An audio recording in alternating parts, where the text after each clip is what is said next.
जय श्री कृष्ण। राधे राधे। प्रिय भक्तों, कैसे हैं आप लोग? आशा है आप लोग स्वस्थ होंगे, मस्त होंगे। आपका दिन शुभ और मंगलमय हो और भगवान श्री नारायण और माता लक्ष्मी की कृपा आपके समस्त परिवार पर सदा सर्वदा के लिए बनी रहे। आज आप सुनेंगे आषाढ़ माह महात्म का अध्याय 8।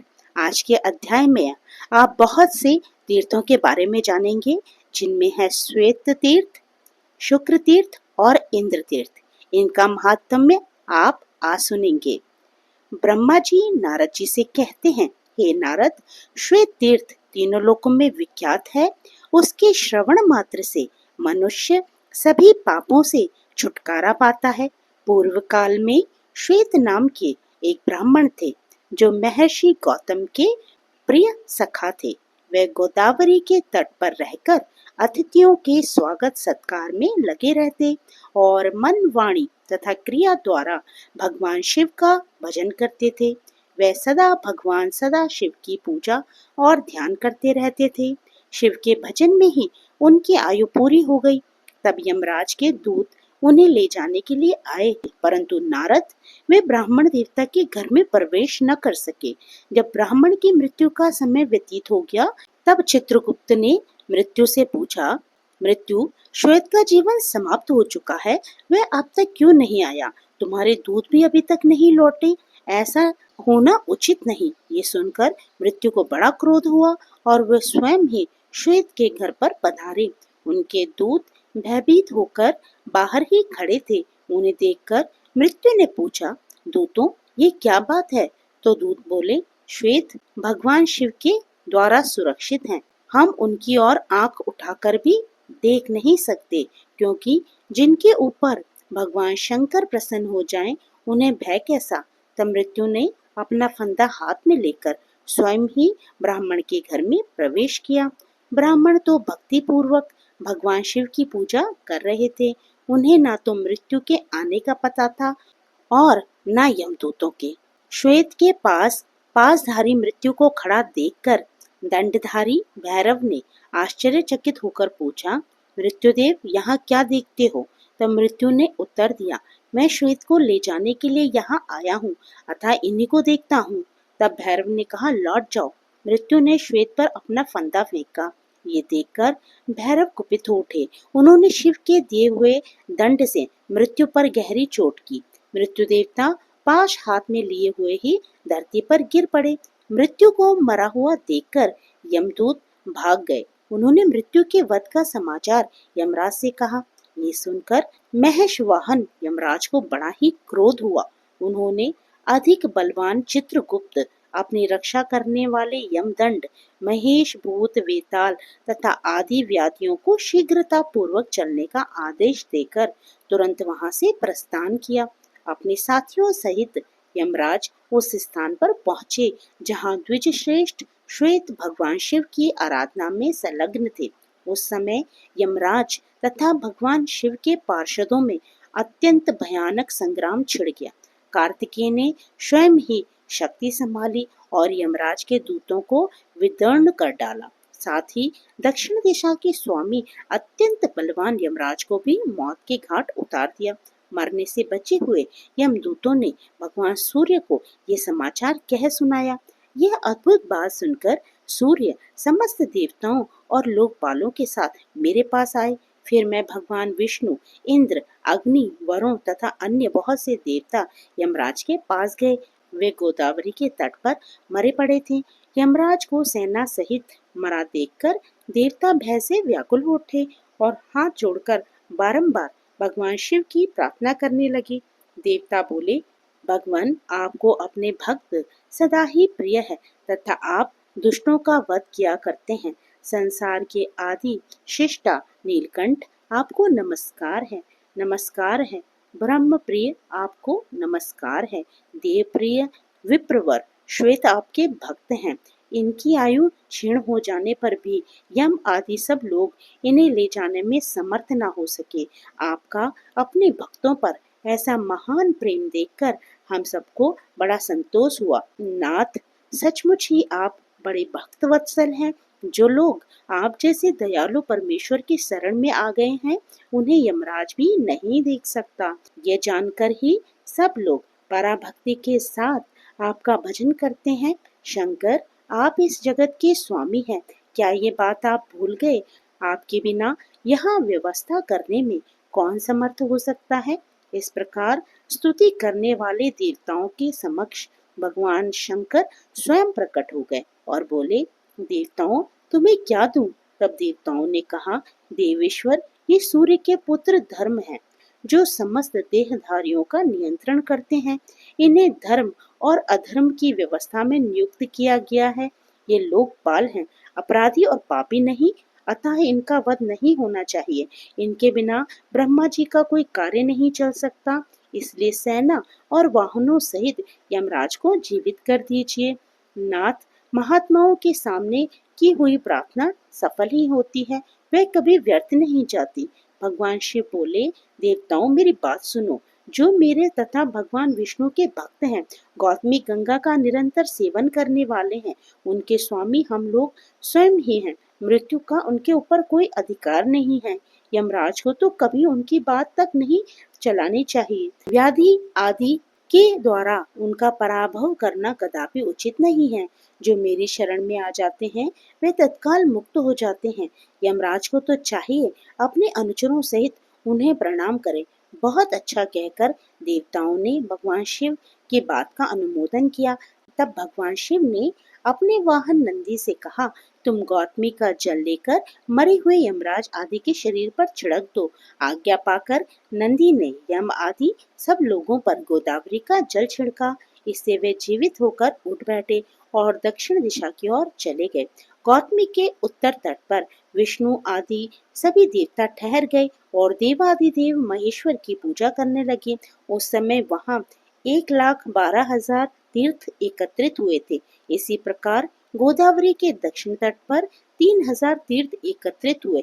यही श्वेत तीर्थ का पवित्र उपाख्यान है। जहाँ मृत्यु देवता मरकर गिरे थे, वह स्थान मृत्यु तीर्थ कहलाता है। वहाँ किया हुआ स्नान और दान सब पापों का नाश करने वाला है। इसके महात्म्य का श्रवण, पठन और स्मरण अंतःकरण के मल को धोने वाला और सब लोगों को भोग तथा मोक्ष प्रदान करने वाला है। इसके आगे शुक्र तीर्थ है, जो मनुष्यों को सब प्रकार की सिद्धि देने वाला है। वह सब पापों को शांत करने वाला तथा सब प्रकार की व्याधियों का नाशक है। अंगीरा और भृगु ये दो परम धर्मात्मा ऋषि हुए हैं। इन दोनों के दो दो पुत्र हुए, जो बड़े ही विद्वान और रूप तथा बुद्धि से सुशोभित थे। अंगीरा के पुत्र का नाम था जीव और भृगु के पुत्र का नाम था कवि। ये दोनों अपने अपने माता पिता के अधीन रहते थे। जब दोनों का यज्ञोपवीत संस्कार हो गया, तब उनके पिता परस्पर कहने लगे, हम दोनों में से एक ही इन दोनों पुत्रों का शिक्षक हो सकता है। इससे एक ही शासन करेगा और दूसरा सुख से बैठा रहेगा। ये सुनकर अंगिरा ने कहा, मैं कवि को भी अपने पुत्र के समान ही पढ़ाऊंगा, वह सुख पूर्वक मेरे यहाँ रहे। अंगिरा की बात सुनकर भृगु ने कहा, ठीक है, और उन्होंने अपने पुत्र शुक्र को अंगिरा की सेवा में सौंप दिया। परंतु अंगिरा उन दोनों बालकों में विषम बुद्धि रखते थे, इसलिए दोनों को अलग अलग पढ़ाते थे। बहुत दिनों तक इसी प्रकार चलता रहा। तब एक दिन शुक्र ने कहा, गुरुदेव, आप मुझे प्रतिदिन विषम भाव से पढ़ाते हैं। गुरुओं के लिए ये उचित नहीं है कि वे पुत्र और शिष्य में भेदभाव समझे। जो लोग विषम बुद्धि रखते हैं, उनके पाप की कोई गणना नहीं है। आचार्य, अब मैंने आपको अच्छी तरह समझ लिया। आपको बारंबार नमस्कार करता हूँ। अब दूसरे किसी गुरु के यहाँ जाऊंगा, मुझे जाने की आज्ञा दीजिए। इस प्रकार गुरु और बृहस्पति से पूछकर उनकी आज्ञा लेकर शुक्र चले गए। उन्होंने सोचा, अब पूर्ण विद्या प्राप्त करके ही अपने पिता के पास चलूं, किंतु किससे पूछूं?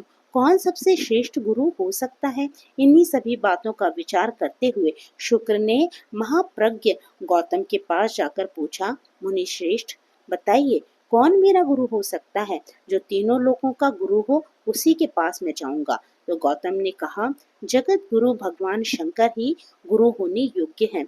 शुक्र ने पूछा, मैं कहाँ रहकर शंकर जी की आराधना करूं? गौतम बोले, गौतमी गंगा में स्नान करके पवित्र हो। स्तोत्रों द्वारा भगवान शंकर को संतुष्ट करो। संतुष्ट होने पर वे जगदीश्वर तुम्हें विद्या प्रदान करेंगे। गौतम के कहने से शुक्र गोदावरी के तट पर गए और वहां स्नान करके पवित्र होकर भगवान शिव की स्तुति करने लगे। शुक्र बोले, प्रभु मैं बालक हूँ, मेरी बुद्धि बालक की है और आप बाल चंद्रमा को मस्तक पर धारण करने वाले हैं। मुझे आपकी स्तुति करने का कुछ भी ज्ञान नहीं है, केवल आपको नमस्कार करता हूँ। गुरु ने मुझे त्याग दिया है, मेरा कोई सुहृद अथवा सखा नहीं है। आप ही सब प्रकार से मेरे प्रभु हैं। हे जगन्नाथ, आपको नमस्कार है। आप गुरु वालों के भी गुरु और बड़ों के भी बड़े हैं। मैं छोटा बच्चा हूँ, मुझ पर कृपा कीजिए। जगन में आपको नमस्कार है। सुरेश्वर, मैं विद्या के लिए आपकी शरण में आया हूँ। मुझे आपके स्वरूप का कुछ भी ज्ञान नहीं है। आप स्वयं ही कृपा करके मेरी ओर देखें। लोक साक्षी शिव, आपको नमस्कार है। शुक्र के इस प्रकार स्तुति करने पर भगवान शंकर प्रसन्न होकर बोले, वत्स, तुम्हारा कल्याण हो। तुम इच्छा अनुसार वर मांगो, भले ही वह देवताओं के लिए भी दुर्लभ क्यों न हो। उद्धार बुद्धि कवि ने भी हाथ जोड़कर कहा, नाथ, ब्रह्मा आदि देवताओं तथा ऋषियों को भी जो विद्या प्राप्त नहीं हुई हो, उसके लिए मैं आपसे याचना करता हूँ। आप ही मेरे गुरु और देवता हैं। तब ब्रह्मा जी कहते हैं, शुक्र ने जब इस प्रकार प्रार्थना की, तब देवश्रेष्ठ भगवान शिव ने उन्हें मृत संजीवनी विद्या प्रदान की, जिसका ज्ञान देवताओं को भी नहीं था। साथ ही उन्होंने लौकिकी, वैदिकी तथा अन्य विद्याएं भी दी। जब साक्षात भगवान शंकर ही प्रसन्न हो गए थे, तब क्या बाकी रह जाता। वे महाविद्या पाकर शुक्र अपने पिता और गुरु के पास गए। अपनी विद्या से पूजित होकर वे दैत्यों के गुरु हुए। इसी प्रकार इसी समय कुछ कारणवश बृहस्पति के पुत्र कच्छ ने शुक्राचार्य से मृत संजीवनी विद्या प्राप्त की। कच्छ से बृहस्पति और बृहस्पति से अलग अलग देवताओं ने उस विद्या को ग्रहण किया। गौतमी के उत्तर तट पर जहाँ भगवान महेश्वर की आराधना करके शुक्र ने विद्या पाई थी, वह स्थान शुक्र तीर्थ कहलाता है। मृत संजीवनी तीर्थ भी उसका नाम है। वह आयु और आरोग्य की वृद्धि करने वाला है। वहाँ स्नान, दान आदि जो कुछ भी शुभ कर्म किए जाते हैं, वह अक्षय पुण्य देने वाले होते हैं। शुक्र तीर्थ के बाद इंद्र तीर्थ है। वह ब्रह्म हत्या का विनाश करने वाला है। उसके स्मरण मात्र से पाप राशि तथा क्लेश समुदाय का नाश हो जाता है। नारद, पूर्व काल की बात है, जब इंद्र ने वृतासुर का वध किया, तब ब्रह्म हत्या उनके पीछे लग गई। उसे देखकर इंद्र को बड़ा भय हुआ। वे इधर उधर भागने लगे, किंतु जहाँ जहाँ वे जाते, ब्रह्म हत्या उनका पीछा नहीं छोड़ती। तब वे एक बहुत बड़े सरोवर में प्रवेश करके कमल की नाल में छिप गए और उसमें तंतु की भांति होकर रहने लगे। ब्रह्म हत्या भी उस सरोवर के तट पर 1000 दिव्य वर्षों तक बैठी रही। इस बीच सभी देवता बिना इंद्र के हो गए थे। उन्होंने आपस में सलाह की किस प्रकार इंद्र प्रकट हो। उस समय मैंने देवताओं से कहा, ब्रह्म हत्या के लिए दूसरा स्थान दे दिया जाए और इंद्र को शुद्ध करने के लिए गोदावरी नदी में नहलाया जाए। उसमें स्नान करने से इंद्र पुनः शुद्ध हो जाएंगे। इंद्र का प्रथम अभिषेक नर्मदा तट पर हुआ। वहां उनके मल का शोधन होने के कारण उस देश का नाम मालव पड़ा। इसके बाद वे गौतमी गंगा के तट पर लाए गए। वहां पुण्य नदी के जल में गौतमी का जल लाकर उसी से समस्त देवता, ऋषि, मैं, विष्णु, वशिष्ठ, गौतम, अगस्त्य, अत्रि, कश्यप, अन्य ऋषि, यक्ष तथा पन्नगों ने इंद्र का अभिषेक किया। इसके बाद मैंने उन्हें अपने कमंडल के जल से भी अभिषेक किया। इस प्रकार वहां पुण्या और सिकता 2 नदियां हो गई और वे दोनों गौतमी गंगा में आकर मिली। उन दोनों के संगम मुनियों द्वारा सेवित विख्यात तीर्थ बन गए। तब से उस तीर्थ को पुण्य संगम कहते हैं। सिकता संगम का ही नाम इंद्र तीर्थ हो गया। वहां 7000 मंगलमय तीर्थ निवास करने लगे।